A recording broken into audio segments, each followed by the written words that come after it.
Welcome to The Explainer. Today we are diving into the incredibly fascinating, massive world of vintage computing power. But we're actually doing something a little meta today, so I want to enthusiastically welcome all you focused learners out there. We aren't just looking at the history of mainframes based on the classic lectures of Dr. Surya Shafi Mir. We are also tackling the meta concept of organizing technical text. We're going to do this by breaking the information down into a clear main idea and its major details. By the end of this, you'll have a perfect mental blueprint of how to organize complex info and a great understanding of these gigantic machines. Okay, let's dive into this. Here's our agenda for today. We're going to cover defining the mainframe, the digital dominance, the analog alternative, enter the hybrid computer, and finally, the true cost of power.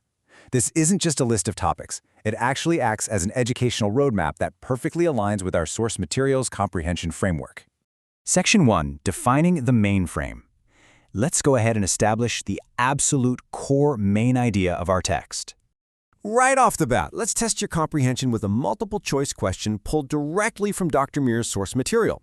Which statement best expresses the main idea of this text? Is it 1, the hybrid combo, 2, that digital is used most, 3, that there are 3 types of mainframes, or 4, that analog computers do varied work? What do you think? Well, if you picked option 3, you totally nailed it. The fact that there are 3 distinct types of mainframes is the correct main idea here. Literally everything else we cover is going to act as a supporting detail to that core concept. So, what exactly is a mainframe anyway? To define it directly from the text, a mainframe is a large computer system found in computer installations designed to process immense amounts of data with very high-speed main memories. To put that into perspective, while a smaller computer might take a whole series of individual steps to get a specific operation done, mainframes have this massive repertoire of complex instructions. They can accomplish that exact same work with just a single instruction, which makes them insanely fast. Section 2, the digital dominance. This brings us right into our first major detail category in our taxonomy. 90%. That number represents absolute undeniable market dominance. Digital computers, which are also known as general-purpose computers, make up about 90% of the large computers in use. Let's break down the minor details of how these digital mainframes actually work. First, they literally get their name because the data they process is a code consisting of digits, just single-character numbers. They crunch this data by doing calculations in sequential steps, one right after another. Because they have this incredibly high-speed, step-by-step exactness, they are by far the most commonly used choice for business or statistical programming.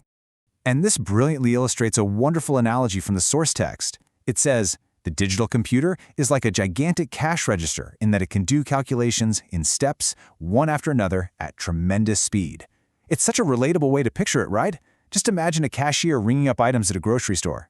Beep, beep, beep. One distinct, sequential step after another, just happening at warp speed. Section 3, the analog alternative. Let's transition over to our second major detail, looking at the type of computer used for continuous measurements. We just learned that the digital machine calculates in sequential, discrete steps. But what about the analog machine? Well, analog continuously works out calculations. So let me ask you, if you needed to continuously monitor the fluctuating real-time pressure in a chemical plant, would you want a step-by-step digital process or a continuous calculation? You'd absolutely want analog for that. To really cement this difference in your mind, the text gives us another amazing analogy, a car's speedometer. Unlike that cash register adding up items one by one, a speedometer doesn't count in stops and starts. As you accelerate, the needle sweeps smoothly to show your speed. These analog machines are basically simulating or imitating physical measurements by electronic means. That continuous action is the defining hallmark of the analog mainframe. However, there's a huge technological shift we need to note. While analog was crucial for those continuous measurements, the text notes that at present, digital computers can basically do anything analog once did.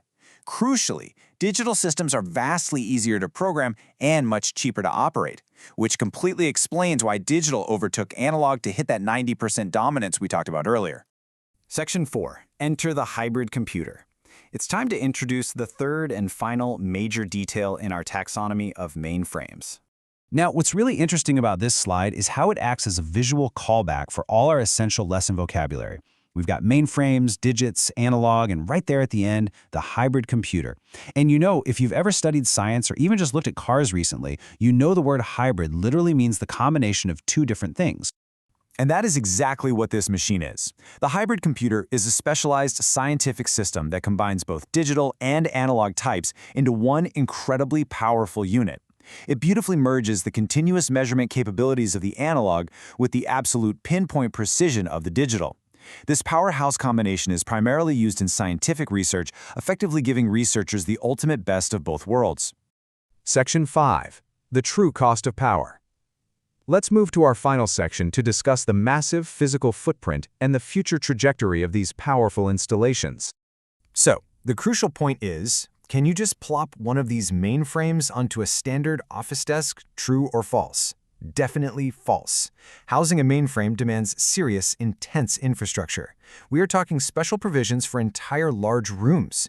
Because they generate immense heat, they require heavy-duty refrigeration and air filtration systems, plus extensive power supplies. But here's the wild part.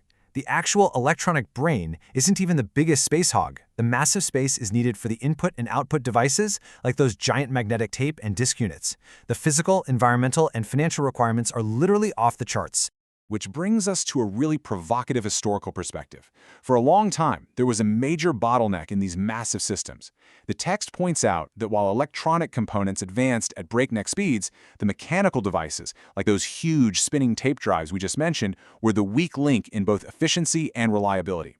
So, as we conclude our explainer today, I want to leave you with a question drawn directly from the source's final thoughts.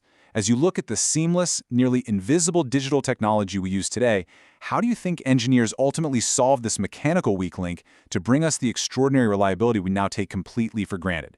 Thank you so much for being a focused learner with us today, and keep exploring.